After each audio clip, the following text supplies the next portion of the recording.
10 minute করতে যে অঙ্কটা লাগবে সেটা আমি তোমাকে আজকে 1 মিনিটেরও কম সময়ে করে দেখাবো। যদি তুমি বেসিকটা বুঝতে পারো এবং তুমি ফিল করো এই টাইপের যেই কোনো অঙ্ক তুমি পারবে, চাকরি পরীক্ষার জন্য তো সো ইম্পর্টেন্ট। এছাড়া যারা এসএসসি স্টুডেন্ট আছো তাদের জন্য তো এটা অনেক গুরুত্বপূর্ণ। এবং এই প্রশ্নটা তোমাদের জন্য যদি সৃজনশীলে আসে তাহলে তুমি খুব বড় করে দিবে, কিন্তু এমসিকিউর জন্য এত বড় সময় তুমি দিবে না, ঠিক আছে? কারণ এত সময় তো তোমার নাই পরীক্ষার সময়। দেখো, যদি কোনো বর্গক্ষেত্রের প্রত্যেক বাহুর দৈর্ঘ্য 20% বৃদ্ধি পায় তবে ক্ষেত্রফল শতকরা কত বৃদ্ধি পাবে? প্রশ্ন না বুঝলে উত্তর বুঝে কোনোই লাভ নেই। যদি কোনো বর্গক্ষেত্রের প্রত্যেক বাহুর দৈর্ঘ্য 20% বৃদ্ধি পায়, খেয়াল করবা প্রশ্নটা একটু। এখন এই অঙ্কটা যদি আমি তোমাকে সিস্টেমেটিক ওয়েতে নর্মালি করতে দেখাই তাহলে দেখো তো কতটুকু সময় লাগবে। এই যে প্রথমত এক পৃষ্ঠা, এই যে এইটুকু লাগছে, আর দ্বিতীয়ত আরেকটা, অর্থাৎ তোমার মোট পৃষ্ঠা জুড়ে আমি তো একটু চাপাই করছি, তারপর 2.5 পৃষ্ঠার মতো চলে যাবে তোমার এটা করতে গেলে। তার মানে 2 পৃষ্ঠা তোমাকে কে দিবে? রাফের জন্য দিবে কেউ একটা এমসিকিউর জন্য? তাহলে কিভাবে করবে চলো সেটাই তো শেখাবো তোমাদেরকে এখন। দেখো, একদম প্রথমে সেটা হচ্ছে যদি কোনো বর্গক্ষেত্রের প্রত্যেক বাহুর দৈর্ঘ্য 20% বৃদ্ধি পায়। খেয়াল করো, কোনো একটা বর্গক্ষেত্র আছে, এটার বাহুর দৈর্ঘ্য 20% করে বৃদ্ধি পাচ্ছে। তোমার বয়স যদি 2 বছর বাড়ে, খেয়াল করো, তাহলে তোমার বয়স যদি 2 বছর বাড়ে বর্তমানে কত? আমি তোমাকে একটা প্রশ্ন করলাম, শতকরা বাদ দাও, তোমার বয়স কত? 2 বছর বাড়লে তোমার বয়স কত? তোমার বয়স যদি 15 হয়ে থাকে তাহলে তোমার বয়স 2 বছর বাড়াইলে 17, বাড়লো 2 বছর। যে তোমাকে তো আমি লাস্ট 2 বছরে দেখিই নেই, কত বড় হয়ে গেছো। তো লাস্ট 2 বছর মানে কি? এখন তোমার বয়স 15 হইলে এখন 17। এখন 17 কীভাবে বের করলাম? এই 17 বের করার জন্য তোমার প্রথম যে বয়সটা 15 বছর আমার জানা জরুরি ছিল, 15-র সাথে 2 যোগ করেছি। কিন্তু এইখানে প্রত্যেক বাহুর দৈর্ঘ্য 20% বেড়েছে, তো আগের বর্গক্ষেত্রটা কত? আগের বাহুর দৈর্ঘ্য কত সেটা কি আমি জানি না। আমি কিন্তু এখন কনসেপ্ট শেখাচ্ছি, কনসেপ্টটা একটু সময় লাগবে, এরপর আমি তোমাকে টেকনিকে যাব। কারণ আমি যখন দ্রুত টেকনিকে যাই অনেকেই বলে এত দ্রুত কথা বলছেন বা এত দ্রুত শেখাচ্ছেন, সেই জন্য আমি একটু কনসেপ্ট দিয়ে নিচ্ছি, তারপরে আমি খুব ফাস্ট মানে তোমাদেরকে বিষয়টা এক্সপ্লেন করবো, কেমন? আগে একটু বোঝা জরুরি। সো আমি জানি না, আমার আমার এই একটা বর্গ আর এই একটা বর্গ 20% করে বাড়লে তার ক্ষেত্রফল কত বৃদ্ধি পাবে? তো যদি বাড়ে নিশ্চিতভাবেই এই বর্গটা বড় হবে, এবং এই বর্গটা তাহলে আগের বর্গটা কত সেটা আমি জানি না। যদি আমি এটাকে এক্স ধরে করি হিউজ সময় লাগবে। আমি কিছু টেকনিক শেখাবো তোমাকে আজকে এখানে, আগে বুঝছো কি না এটা বলো। তোমার 20% করে যে প্রত্যেক বাহুর দৈর্ঘ্য যে বাড়লো, তাহলে পুরনো যে ক্ষেত্রফলটা এটা হচ্ছে পুরনো ক্ষেত্রফল আমার। সো আর এটা হচ্ছে নতুন মানে আমার বর্গক্ষেত্র। তো স্বাভাবিকভাবেই পুরনোটা জানলে বা অনুমান করতে পারলে আমি নতুনটার সাথে 20 দিতে পারবো। তোমার বয়স 15, জানলে তার সাথে 2 যোগ দিব, জানি না কার সাথে 2 যোগ দিব। যদি আমি 10-এর সাথে তো দিতে পারি, আন্দাজে তো হবে না। সো পুরনোটা জানা জরুরি, ঠিক আছে? তার মানে এইটার ক্ষেত্রফল আগে জানবো, তারপরে এটার ক্ষেত্রফল এটার উপর বেস করে এটার ক্ষেত্রফল বের করতে পারবো। তারপরে গিয়ে ক্ষেত্রফল শতকরা বাড়ছে কমছে সেটা পরের বিষয়। তার মানে একদম প্রথমে যদি আমি তোমাকে একটা টেকনিকের সাহায্যে এখানে শেখাই বা বলি, আমাদের বর্গর অঙ্কগুলো করার জন্য মানে একদম সহজে করার জন্য আমরা আমাদের সুবিধার জন্য এটাকে 100 ধরে নিব। আমরা জানি বর্গের 4টা বাহু সমান, বর্গের দৈর্ঘ্য এবং প্রস্থ সমান। সো বর্গের দৈর্ঘ্য প্রস্থ যদি সমান হয়, এটা যদি নতুন বর্গের, এটা হচ্ছে পুরনো বর্গের দৈর্ঘ্য, আমি ধরে নিলাম 100, তাহলে ক্ষেত্রফল হচ্ছে 100 স্কোয়ার। তার মানে এটা হইল 10,000। মুখে করা যায়, 2 4টা শূন্য, তার মানে এটার ক্ষেত্রফল হচ্ছে 10,000। ওকে, এবার আসি নতুনটা।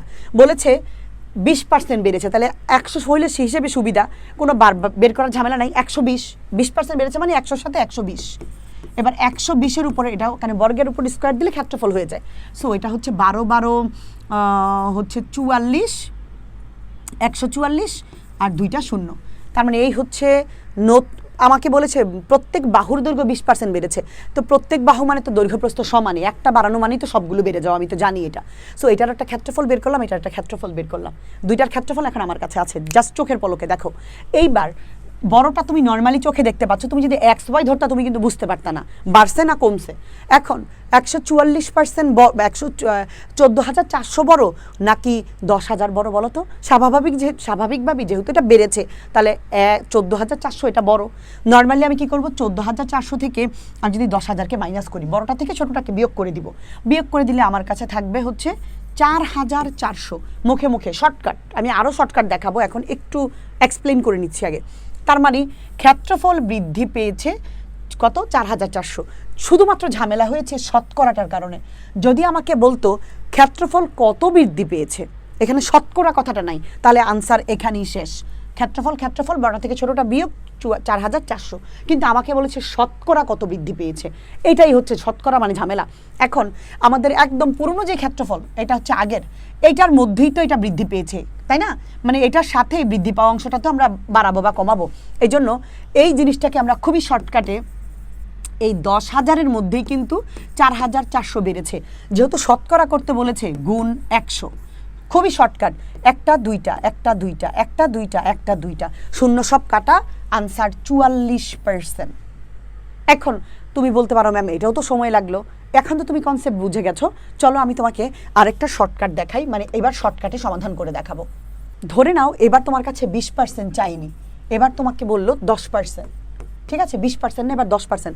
বর্গক্ষেত্র, বর্গ হইলি সেম, তাহলে 10% বাড়লে আমি পুরোনোটা কত 100, এটা অলওয়েজ 100-র উপর স্কোয়ার দিলে কত হচ্ছে 10,000, এটা 110 স্কোয়ার দিলে 121, 11 121, দুইটা শূন্য, এটা থেকে এটাকে যদি মাইনাস করি আমি, আমার কাছে থাকছে কত 12,100 থেকে 10,000 চলে গেলে আমার কাছে 2,100 থাকছে। যদি শতকরা না চাইতো আনসার এখানেই হতে পারতো। তো নর্মালি দেখে বুঝতে পারছি ক্ষেত্রফল বৃদ্ধিই পেয়েছে। কখনো কখনো বৃদ্ধিটা বলে দেয় না, কখনো বলে ক্ষেত্রফল কত কমবে বা বাড়বে, এরকম বলে দেয় ওরা। সো আমি এটা দেখে নর্মালি বুঝে গেলাম যেটা বেড়ে গেছে।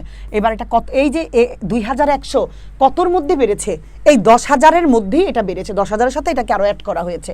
সো এই 10,000 আমি দিলাম, এবং যেহেতু আমি শতকরা বের করবো 100, শূন্যগুলো 4টা উপরের 4টা নিচের, 21%। আমি কি বোঝাতে পেরেছি? এর চেয়ে শর্টকাট চোখে কতটুকু সময় লাগবে, মুখে মুখে 100-র উপরে দিলে 10,000, আর এটা হচ্ছে এটার উপরে দিলে তোমার 11, মানে 110-এর উপরে দিলে 11 11 121, আর ডাবল শূন্য, এটা থেকে এটাকে বাদ দিলে 2,100 আমি কতর মধ্যে বেড়েছে, ওই যে পুরনো ক্ষেত্রফলের মধ্যেই কিন্তু অতটুকু বেড়েছে। সো পুরনো ক্ষেত্রফল এটা ভাগ এইটা, যেহেতু আমি শতকরা বের করবো গুণন 100, খুব শর্টকাট। কিন্তু নর্মালি যদি দেখো এটাও 21% বের হয়েছে।